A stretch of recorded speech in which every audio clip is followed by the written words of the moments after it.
ng pagsabog sa simbahan. Grupo ng madre, natakasan kayo? Alam ko kung gaano kasakit ang lahat ng to para kay Ruth. Kaya ko nga siya kinuha eh. I know she won't fail me. Sir Jeremiah, matanong ko lang. Nandiyan ka ba sa probinsya mo ngayon? Nasa Victorias ka pa rin ba? Okay, sige. Kikitain kita. Ngayon na. Wait mo ako dyan.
Mag-iwalay tayo.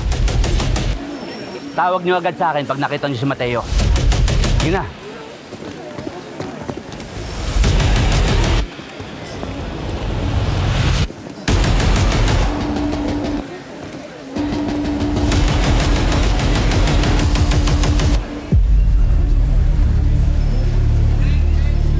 Ang tagal kong hinintay ito.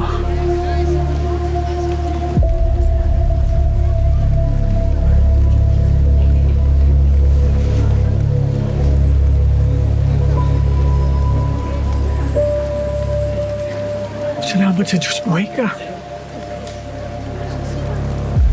Ruth? Pasensya na hindi kita kilala. Sino ka ba? Hindi na ako kilala.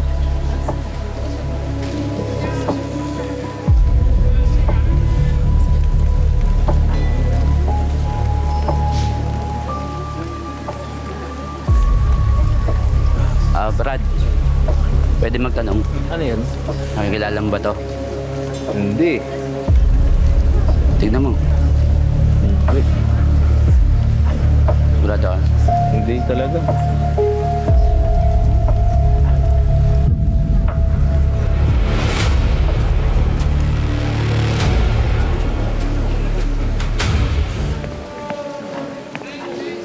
Ruth. Hindi mo ko kilala. Ako to, si Mateo. Ruth. Ruth pala pangalan mo? Hindi ko ho alam. Pasensya ka na, hindi talaga kita kilala.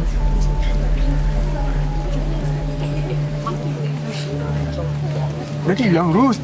Ako to, asawa mo. May anak tayo, si Yam-Yam.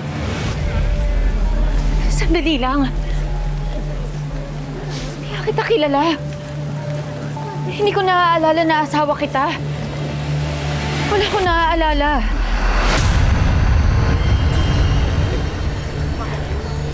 Ruth, sandali. Tayo mo na ako! Hindi nga kita kilala! Pero alam mo, may ilaw ito eh. May ilaw yan. Turo mo sa kanya. Pero maganda naman. Oh, kailangan natin makalas.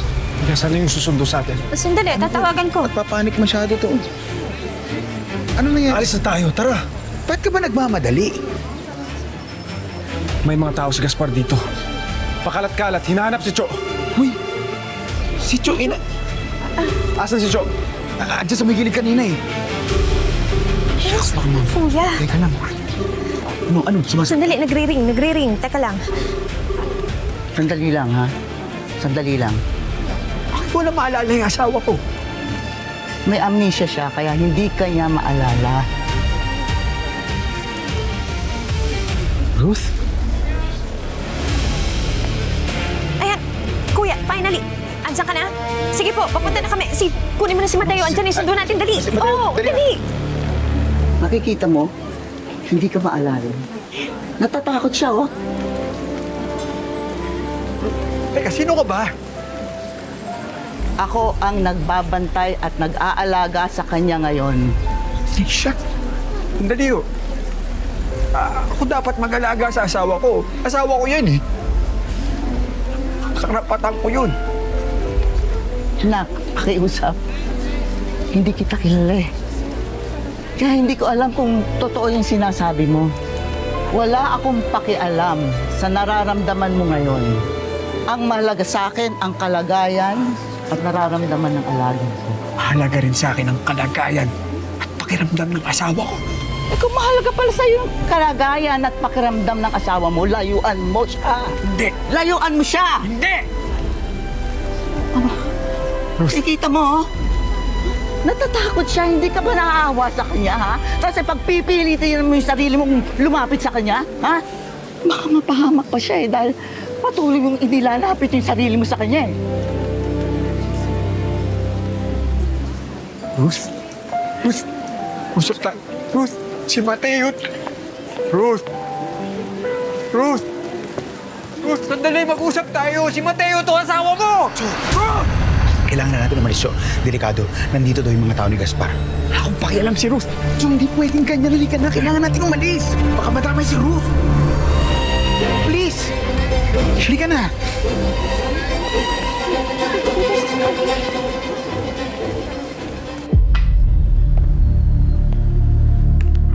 Sinadyang putulin to para hindi natin makita kung sino yung kausap ni Gaspar. Halata naman na in-edit out yung kausap niya. He's trying to protect himself para hindi natin makilala. Ang gusto kong malaman, sino may kayang paaminin si Gaspar ng ganito? Sino pa ba ang kumakalaban sa tatay mo? Eh di si Aaron. Aaron?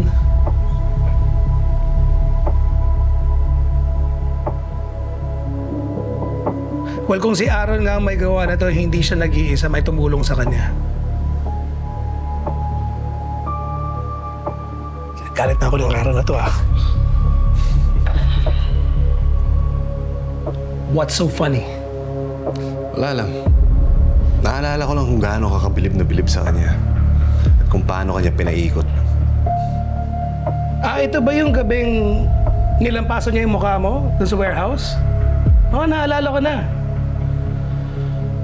Anyway, kailangan ko yung buong video nito. Doon lang natin malalaman kung sino talaga yung kausap ni Gaspar.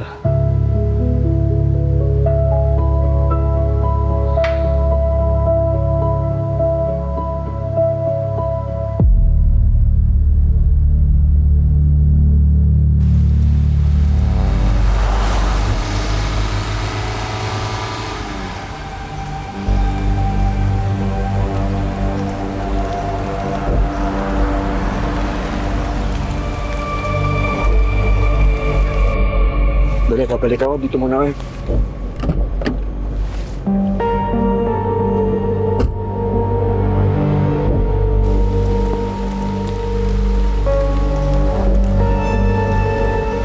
Daya naman. Kahit ako na nga si Ruth, pero hindi niya ako maalala. Ayaw niya lumapit sa akin. At kailangan ko pa siyang pakawalan kasi mapapahamak siya. At dahil sa akin, ano bang kasalanan ang kailangan kong pagbayaran? Ano bang leksyon ng Diyos ang dapat kong matutunan? Kasi nagmamahal lang ako, di ba? Pero bakit ganito mahirap? Bakit ganito kasakit?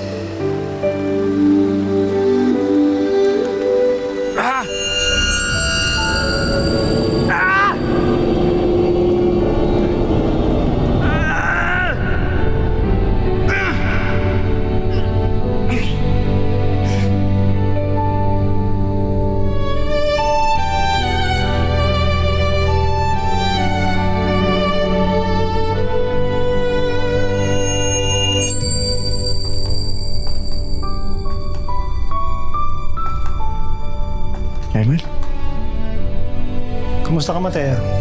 Parang ang hirap naman sagutin yan. Sa kung paano mo gustong sagutin? Okay naman. Okay naman ako.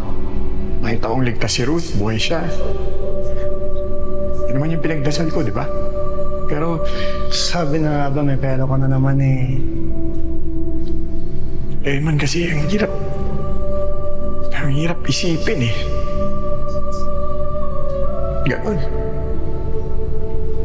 Bakit ganon? Bakit? Hindi na lang ako naaalala ng asawa ko bigla. Parang mas masakit pa yun sa pinagtaksilan. Yung hindi ka maalala ng asawa ko. Normal lang nasasaktan, Mateo. Kaya ka nga nasasaktan dahil mahal mo siya, di ba? Alam ko. Pero lagi na lang pagsakit ang mararamdaman ko. Hindi ko na mapapakita kay Ruth kung gaano ko siyang kamahal.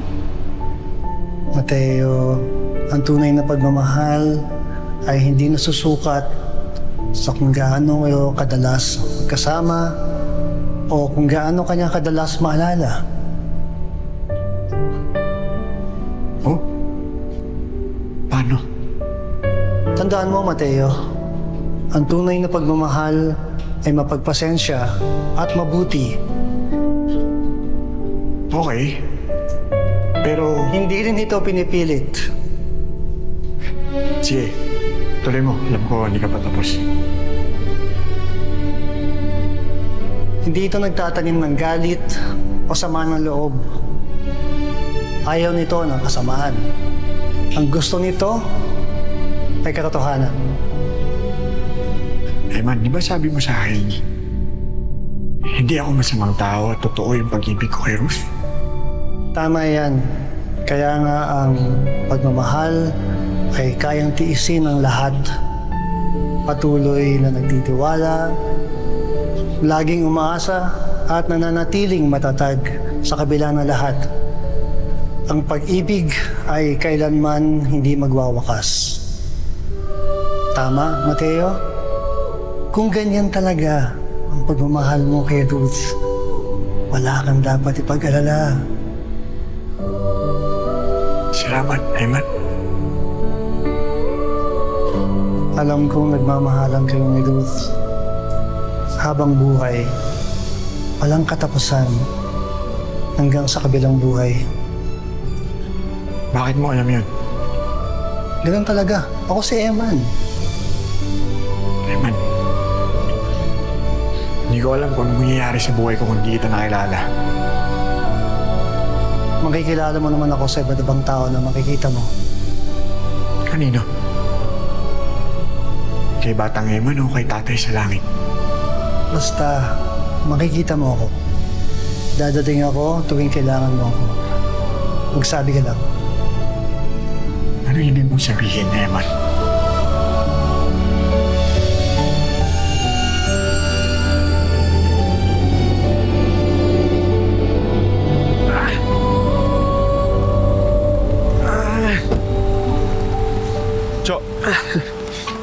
Cho, okay lang.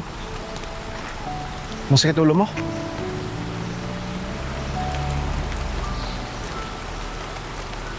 Cho, tara na. Kailangan natin umalis para hindi tayo masundan.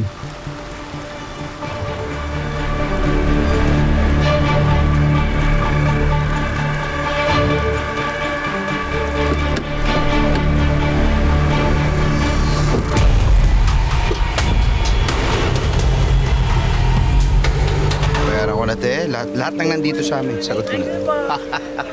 Diba? Saya, no? Bye, strangers. Enjoy. Pabibo ka na naman. Siyempre, para sa'yo. Para makita mong kaya kang buhayin. Kwek-kwek? Ate Nika. Future. Halika, usapin natin.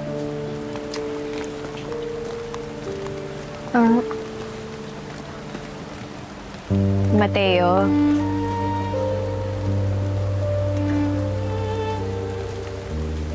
Alam namin na masakit para sa'yo yung nangyari kay Ruth. Pero nandito lang kami, makikinig kami sa'yo. Nandito lang kami, Kuya Jo. Sapat na siguro na nalaman kong buhay si Ruth. Yun lang naman dasal ko eh. Siguro lalayo muna talaga ako sa kanya para malayo siya sa kapahamakan. Yun lang naman binibigay ko sa kanya eh. Kapahamakan. Cho, ano ka ba? Di ba dapat nilalaban mo yung karapatan mo kasi asawa mo siya? Alam mo, Mateo, kung sa palagay mo ang tamang gawin ng paglayo, go mo lang. Ano ko? Teka lang, ito naman eh. Kinukonsinti mo pa, nakita mo nang hopeless yung kaibigan natin, oh. Ano ka ba, Sid? Hindi hopeless ang tawag doon. Kasi manggagaling pa rin naman sa pagmamahal yung magiging desisyon ni Mateo eh. Mahal mo si Ruth, di ba? Buong buhay ko. See? Lalayuan niya kasi mahal niya. Bravest thing to do pa nga yun eh. Ganun ba yun talaga? Alam mo, Mateo, katapangan niyang gagawin mo. Yung uunahin mo yung makakabuti para sa mga taong mahal mo kaysa sa sarili mo. Walang mali doon. Pero hindi ibig sabihin nun na sinusukuan mo siya. Eh baka ganun lang siguro talaga. Binibigyan kayo ng time and space ni Lord para mag-heal muna kayo. Tapos pag nagkita na kayo ulit, okay na ulit. Okay na lahat. Okay na kayo. Wow. Iba talaga yung hugot mo doon, Ika, my loves. Wisdom na hindi mo Alam mo, na-inlove ako lalo sa... Palibasa kasi wala pa nai-inlove sa'yo eh. Kaya ganyan ka magsalita. Excuse me, hindi ka sure dyan. Marami na-inlove sa akin at isa ka na doon, aminin mo na. Wow, desisyon ka? Desisyon yan siya.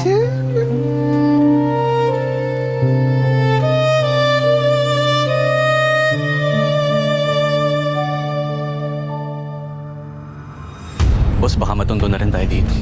Mabilis ko balaw si EMP. Baka kasama po lahat sa mga plano niya. Nasa most wanted list ka pa. Pagdating ni Sister, pag-uusapan na natin yung susunod nating misyon. Kasi di ba, kailangan mailigtas pa rin natin yung mga biktima sa orphanage. Ruth, is there something you need? Don't be so sure, EMP. Tandaan mo, wala akong laban na sinukuan. Huwag kang babalik doon. Delikado. Para bumalik na sa kaligtasan ng lahat. Pati tayo. Pati na rin si Ruth. Hi, Ma'am Nika. Hi, Sir Jeremiah. Sir Jeremiah? Si Mateo nga pala, boyfriend ko. Boyfriend? Ika, uy, di ba natin pag-uusapan yung nangyari kanina, pati mga sinabi mo?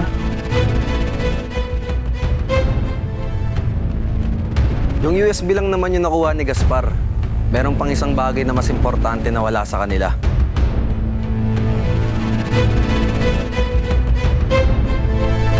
And in time, I will win.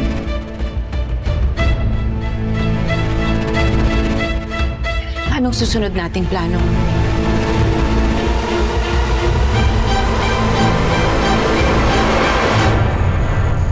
Hello mga kapatid, this is Jem De Guzman of My Best Friend Eman. Gusto mo pa malaman na next na mangyayari?